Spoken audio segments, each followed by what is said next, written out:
अस्सलाम वालेकुम। आज हमारे पास बहुत ही इंपॉर्टेंट वोकैबुलरी है, आपने लेक्चर मिस नहीं करना। चलें स्टार्ट करते हैं। The points and issues to ponder are many. Ponder का मतलब होता है गौर व फिक्र, यानी कि इसकी एक डेफिनेशन है, इसको आप अंडरस्टैंड करें। Think about someone carefully, specially before making a decision और रीचिंग अ कंक्लूजन। ठीक है। अब वो बात कर रहा है कि जनाब पॉइंट्स और इश्यूज तो बहुत हैं जिनके ऊपर सोचा जा सकता है या सोचना चाहिए। ठीक है। अब आप कहेंगे यहाँ पर कैन और शुड तो है नहीं, लेकिन चीज जो है ना, ट्रांसलेशन को हम करते हैं ना, तो उसमें इन चीज़ों का ख्याल नहीं रखा जाता। जस्ट जो उसकी थीम है, जो उसकी सेंस है ना, उसको अंडरस्टैंड किया जाता है। तो यहाँ पर अब वो ये कह रहा है कि पॉइंट्स और इश्यूज तो बहुत हैं जिनके ऊपर सोचा जा सकता है, but I will end by suggesting that. लेकिन वो कहता है कि जनाब मैं यहीं पर ही ख़त्म करूँगा, ये सजेशन देते हुए। अब यहाँ पर ये तो नहीं लिखा हुआ, जैसे आपकी अंडरस्टैंडिंग के लिए मैं आपको बता रहा हूँ कि वो ये कहता है कि मैं यहीं पर ही ख़त्म करूँगा, suggest by suggesting that, suggestion देते हुए बहुत सोसाइटी एंड गवर्नमेंट को नीड टू रियलाइज, सोसाइटी और गवर्नमेंट दोनों को रियलाइज करने की ज़रूरत है दैट के इकोनॉमिक ग्रोथ और जो चेंज है ना, is not merely about endless amount of cement steel brick and mortar. Merely इसका मतलब होता है महज, यानी कि ओनली या सिंपल, सिंपली या स्लोली की बात की जा रही है। वो ये कह रहा है कि इकोनॉमिक ग्रोथ और जो चेंज है ना, वो महज नहीं है कि हम इस पर नहीं है कि हमारे पास एंडलेस अमाउंट ऑफ सीमेंट हो, बहुत ज़्यादा सीमेंट हो, स्टील हो, ईंटें हो, और यानी कि इसका मिसाला हो। यानी कि जैसे कि सीमेंट और रेत और पानी से हम मिसाला तैयार करते हैं ना, ये वही मिसाले की बात हो रही है। अगर वो कहते हैं नॉर ना ही would merely increase in the public sector development programme, नहीं इसके ऊपर है कि हम पब्लिक सेक्टर डेवलपमेंट प्रोग्राम को मजीद, उसमें मजीद इजाफा कर दें, इंश्योर करने के लिए इकोनॉमिक्स प्रॉस्पेरिटी, खुशहाली। अब वो ब्रैकेट में कह रहा है कि an issue to be taken up later, यानी कि वो इशू जिसको बाद में डिस्कस किया जाएगा। ठीक है। अब उसने दोनों को रिजेक्ट कर दिया। वो ये कहता है कि जनाब, यानी कि जो सोसाइटी और गवर्नमेंट है ना, इनको रियलाइज करने की ज़रूरत है कि इकोनॉमिक ग्रोथ और जो चेंज है ना, वो महज इस पर नहीं है कि हमारे पास सीमेंट, स्टील और ब्रिक ये सारी चीज़ें हों बहुत ज़्यादा तादाद में। नहीं, इसके ऊपर है कि पब्लिक सेक्टर डेवलपमेंट प्रोग्राम को उसमें मज़ीद इजाफा किया जाए। ठीक है।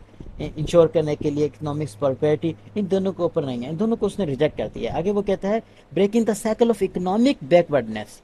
बैकवर्डनेस की यानी कि बात हो रही है पिसमानगी, इकोनॉमिक्स से पिसमानगी की बात हो रही है कि जनाब इकोनॉमिक पिसमानगी के जो साइकिल है ना, इसको ब्रेक करने के लिए, इसको ख़त्म करने के लिए has to be complemented by cultural change. देखिए, अब यहाँ पर कम्प्लीमेंटेड, कम्प्लीमेंट का मतलब होता है यानी कि एक चीज़ में दूसरी चीज़ को मिक्स कर देना, ताकि वो प्रोडक्टिविटी में इजाफा किया जाए। अब वो ये कहता है कि जो इकोनॉमिक्स परफेक्ट है ना, उसमें कल्चर चेंज भी लाने की ज़रूरत है, तभी जो जो इकोनॉमिक पसमानगी है ना, इसका साइकिल ब्रेक किया जा सकेगा। ठीक है। अब जब कल्चर चेंज की बात करता है ना, वो फिर कल्चर चेंज जो है ना, वो किसके ऊपर डिपेंड कर रहा है, किन वैल्यूज़ पर डिपेंड कर रहा है, एथिक्स एंड मोरालिटी के ऊपर। अब उर्दू में अगर आप देखें तो एथिक्स का मतलब भी अखलाकियात, मोरालिटी का मतलब भी अखलाकियात। ठीक है। लेकिन जो एथिक्स है ना, ये आपके एक्सटर्नल गाइडलाइंस होती हैं। जैसे कि एक डॉक्टर है ना, वो जब पेशेंट्स को ट्रीट करता है तो वो मेडिकल गाइडलाइंस को फॉलो करता है। ये एक्सटर्नल गाइडलाइंस होती हैं, रूल्स एंड रेगुलेशन होते हैं जो कि आपकी ऑर्गेनाइजेशन आपको देती है। जो मोरालिटी होती है ना, ये आपके पर्सनल बिलीफ होते हैं राइट और रॉन्ग के बारे में।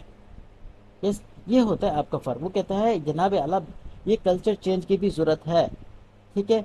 और ये जो वैल्यूज़ है ना, एथिक्स और मोरालिटी, इनको भी इम्प्रूव किया जाए। ठीक है, सोसाइटी के अंदर। आगे कहता है इमेंसिपेशन ऑफ माइंड, यानी कि दिमाग की आज़ादी की बात हो रही है, from the clutches of obscurantism and mediocrity. Clutches यानी कि होल्ड करना। अब वो ये कहता है कि जनाब दिमाग, दिमाग की जो ना आज़ादी है ना, वो किस से आज़ाद किया जाए दिमाग को।